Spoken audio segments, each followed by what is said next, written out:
we'll tell you how they did as we go along. Question number 1 may be the most important question of all. Answer yes or no. Do you know your own cholesterol level? Again, do you know your own cholesterol level? Now, take a couple of seconds to mark your answer sheet. Now, if you answered yes, give yourself 4 points. If your answer was no, it's time you had your cholesterol checked. Our national survey showed that only 30% of all Americans know their own cholesterol level. But that is changing as more people are becoming cholesterol conscious. Witness Countdown USA. ABC News correspondent Jed Duvall was at New York's World Trade Center in April to report on what some people are doing about it. It's a simple enough thing to do, just a prick of the finger, a few minutes wait, and you can get, on the spot, one of the most important measurements of your health. This is the second year in a row that people have lined up to have their cholesterol checked as part of Countdown USA. What's taking place is called a mass screening. You can find mass testing programs year-round in factories, shopping malls, offices, even supermarkets. This one is different. It's a special one-day event sponsored by the Voluntary Hospitals of America. And it's expected that as many as 500,000 adults at 460 locations in 46 states will have their cholesterol checked this one day. But mass screenings have been the subject of some controversy in the medical community over matters of accuracy, reliability, and follow-through. This public screening was arranged in consultation with the National Heart, Lung, and Blood Institute of the National Institutes of Health, the coordinating agency in the campaign to lower cholesterol. Although the Institute believes these mass screenings are useful, it maintains that having one's cholesterol checked at a doctor's office is the preferred way. Dr. James Kleeman, coordinator of the Institute's National Cholesterol Education Program, explains the reasons to ABC News correspondent Morton Dean. First of all, the doctor is right there to give some professional consultation about what the cholesterol level means, and the doctor can do things to ensure the accuracy of that level. If follow-up is needed, the doctor can provide it. So for a variety of reasons, the preferred way is the doctor's office. But there are other ways to have your cholesterol tested. Many organizations are now offering public screenings for cholesterol. And if the organizers of the public screening take care to do certain things, then this can be an acceptable way of having your cholesterol checked. What needs to be done is that the accuracy of the cholesterol test has to be ensured, the staff have to be properly trained, the participants in the screening have to be given proper information about what cholesterol means, those who need referral have to be properly referred to a doctor, and there has to be follow-up about whether that person has gone to see a physician or not. If all that is done, then a public screening is an acceptable way of having your cholesterol checked in the first place.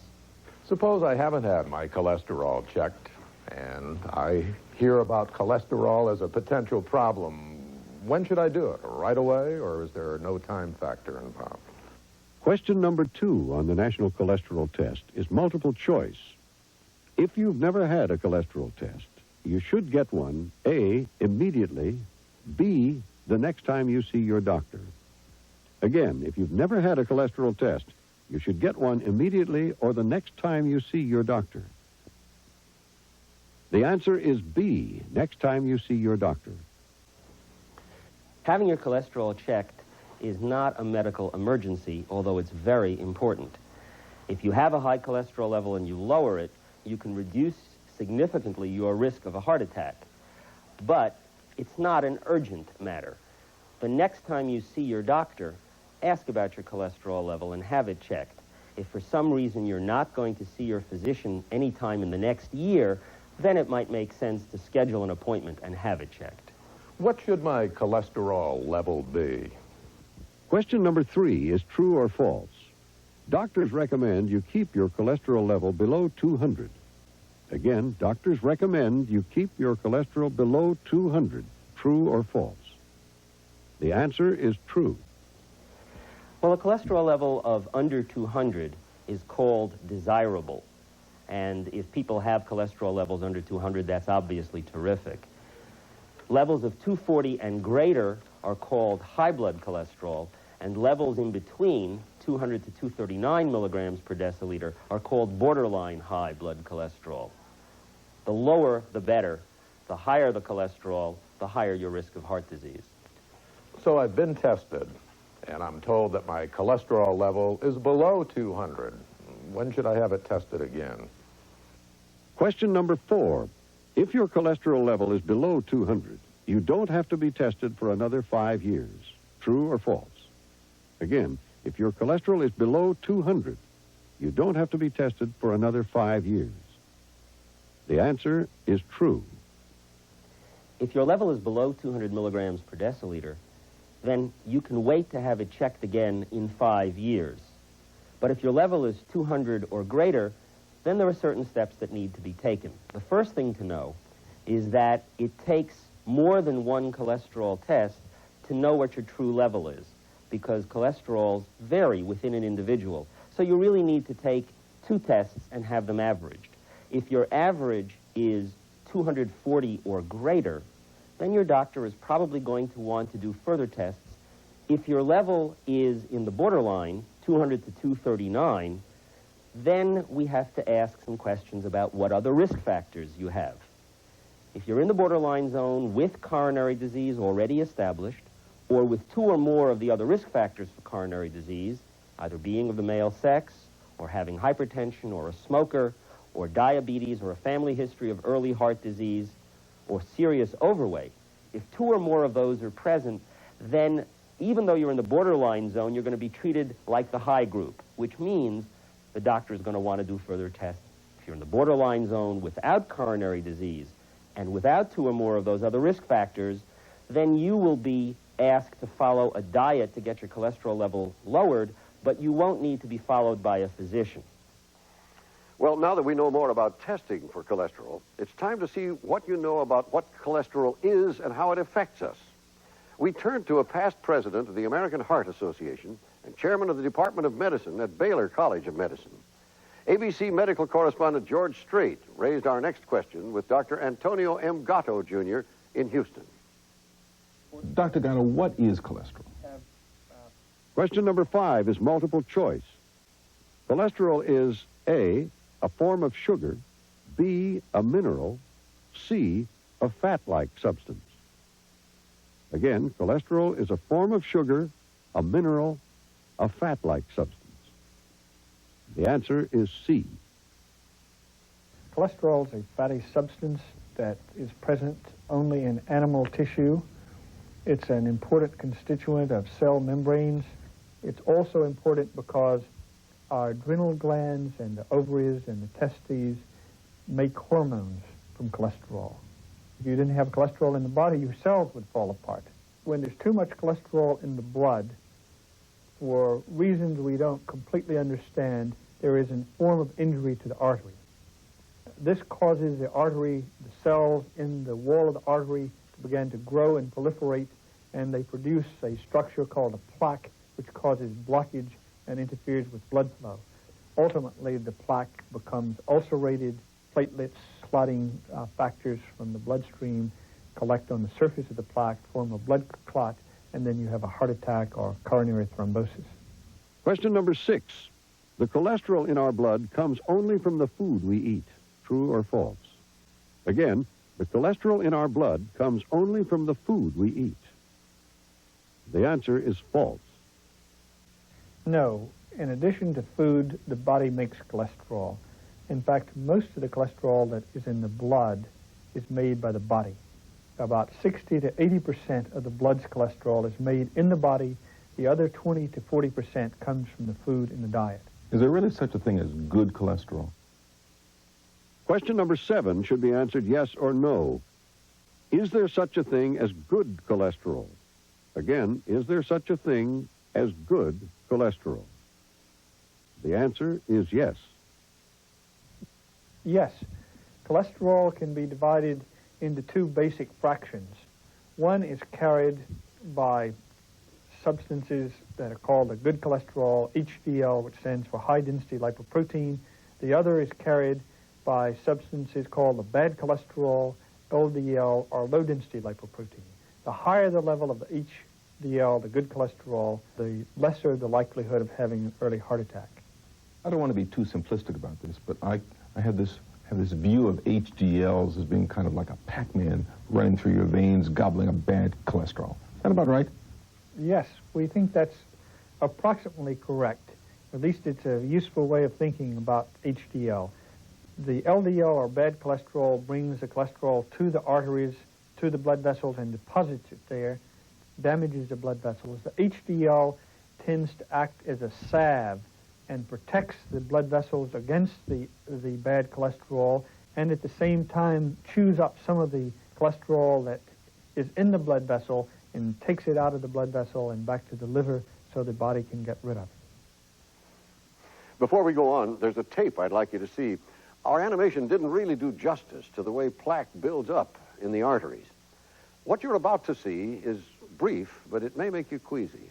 It's a videotape of an actual heart operation. And what you see being pulled out of the artery, that long stringy substance, is arterial plaque. So if you thought of plaque as a soft, fatty buildup, think again. It gets to be tough, fibrous, and ugly. It's a vivid and disturbing view of what can happen over a period of time. Well, back to our test. How many questions did you answer correctly? If you got all 7 questions right, your score sheet would look like this. Now, let's see how our national sample did on some of these questions. The bad news is that only 30% of adults know their own cholesterol levels. The good news is that that's nearly twice as many as knew it a year ago, according to a recent Gallup poll. On most other questions, our national sample was pretty knowledgeable. 80% knew that cholesterol levels below 200 are desirable, and 95% knew that cholesterol is a fat-like substance. But only 16% were aware that if your cholesterol is now below 200, you don't have to have it tested again for another 5 years.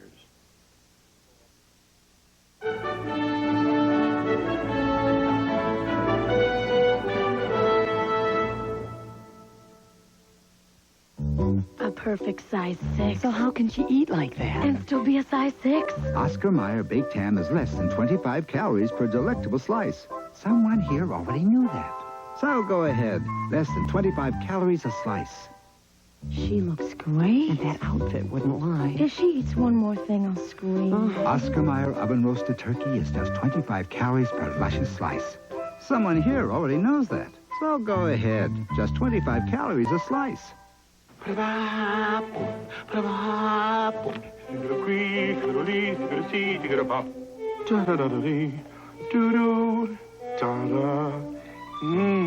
I just love these Ziploc pleated bags. They hold more, and they sit up, so they're easier to fill. They're also easier to empty. Ziploc brand pleated freezer and storage bags. We've got the lock on food protection. April in Paris. He said he'd give me Paris wrapped up in ribbons. But he was young and poor. So we settled for a small cafe and coffee. Coffee so rich, I thought I'd never taste its like again. Discover the pleasure of rich French roast, new from Maxwell House. Rich French roast coffee. We can't give you France, but we'll give you the flavor. Friday, Larry steps into a new career. Guess I'm getting my second wind. I'll get the antacid. On Perfect Strangers. Then, the Beach Boys make an encore performance on Full House. Awesome. Totally tubular. Then, all of a sudden, every woman I meet wants my butt. George gives a little performance of his own on Mr. Belvedere. And being able to run fast is your gift from God. But I thought virginity was my gift from God. The two gifts go hand in hand. Just the 10 of us, Friday. For 6 consecutive Saturdays, America's Greatest Saga continues. The day I met you was the day I was born. North and South, Book 2, Saturdays. The National Cholesterol Test continues. Here again is Hugh Downs. In our first series of questions on the National Cholesterol Test, we covered the basics. Getting tested, evaluating the results, learning what cholesterol is and how it affects us. Well, now it's time to turn our attention to how we can reduce and control our cholesterol. Even at this stage, we know that diet figures prominently in the scheme of things. So we'll go first to some general principles of nutrition, and later to the specifics of what foods to eat and which to avoid. For our next series of questions, we'll alternate between Dr. DeWitt Goodman, director of the Institute of Human Nutrition at Columbia University, who also served as medical chairman of last month's Countdown USA, and Dr. James Kleeman. First, Dr. Kleeman with Morton Dean. Diet is very, very important. Can diet do the trick if my cholesterol is too high? Question 8 is true or false. Most people can reduce their cholesterol level by diet alone. Again, most people can reduce their cholesterol by diet alone. True or false? The answer is true. In most people who have high blood cholesterol, diet will be the only kind of therapy that they will need. And that diet that we're talking about is a diet pattern in which the content of total fat, saturated fat, and cholesterol is reduced. And the public needs to be aware that all three of these should be attended to: the saturated fat, the total fat, and the cholesterol. We think that most people, on average, can get about a 10 or 15% reduction in their cholesterol level using this diet alone. And since you get a 2% reduction in the risk of heart disease for every 1% reduction in cholesterol, that translates into a risk reduction of 20 to 30%. That's pretty good odds. Jed Duvall is with Dr. Goodman. In the foods we eat, are cholesterol and fat the same thing? Question number 9 is true or false. In the food we eat, cholesterol and fat are identical. Again, cholesterol and fat are identical. True or false? The answer is false. In the foods we eat, the term fat usually refers to something that's chemically called triglyceride. So fat refers to a compound with fatty acids in it, whereas cholesterol is a lipid. It's a fat-like compound, but it is quite a different compound. Are saturated fats the biggest culprits in keeping our cholesterol levels high? Question number 10. Saturated fats raise your cholesterol level more than anything else in the diet. True or false? Again, saturated fats raise your cholesterol more than anything else in the diet. The answer is true. Saturated fats are indeed the chief contributors to high cholesterol levels. Saturated fat raises the cholesterol level most reliably and most markedly. It's not the only factor in the diet one should worry about. One should also pay attention to the cholesterol in the diet, but saturated fat is the chief culprit. And what somebody with a high cholesterol needs to do is to know where the saturated fat in the diet is and to substitute foods that are lower in saturated fat. Can you tell us how much cholesterol we should be eating and how much fat? Give us general guidelines. There's now a very strong consensus as to how much fat and how much cholesterol people should eat. And the national recommendations are that everyone should eat less than 30% or 30% or less of their calories as fat, and less than 10% of your calories as saturated fat, and less than 300 milligrams of cholesterol a day. How are you supposed to figure that? How are you supposed to figure the percentages? What we want is for Americans to shift their diets in the right direction, in a qualitative sense, to eat less fat, less saturated fat, less cholesterol. The exact numbers for most people, unless you have a high cholesterol and are under treatment, the exact numbers are not that important to know that you're calculating that it's 9% instead of 10 or 10.5%. What we hope is that there will be good nutritional labeling programs developed so that people can actually calculate in the future more effectively the amount of fat, saturated fat, and cholesterol in their diets. And in the meantime, you simply want people to go in the right direction. In the meantime, we want people to go to shift their eating patterns in the right direction, and that will achieve a large measure of what we are trying to accomplish. Cholesterol. The answer is true. Absolutely. It's a good way to reduce not only total cholesterol and total fat, because whole milk products have a lot of saturated fat in them, and saturated fat is one of the fats which has been shown to elevate your blood cholesterol level. So when you replace whole milk products with skimmed milk or 1% fat milk products, you should have a significant reduction in the total fat, the saturated fat in particular, the cholesterol in the milk, and that should help lower the cholesterol in your blood. Now, milk is not the only whole dairy product that we eat. Cheese would be another one. Right. All the products made from milk, considering cheese, yogurt, and other frozen desserts. But here we have a wedge of cheese, or a cube of cheese. This represents 1 ounce of cheese. In this ounce of cheese is 9 grams of fat, and that's actually quite a bit.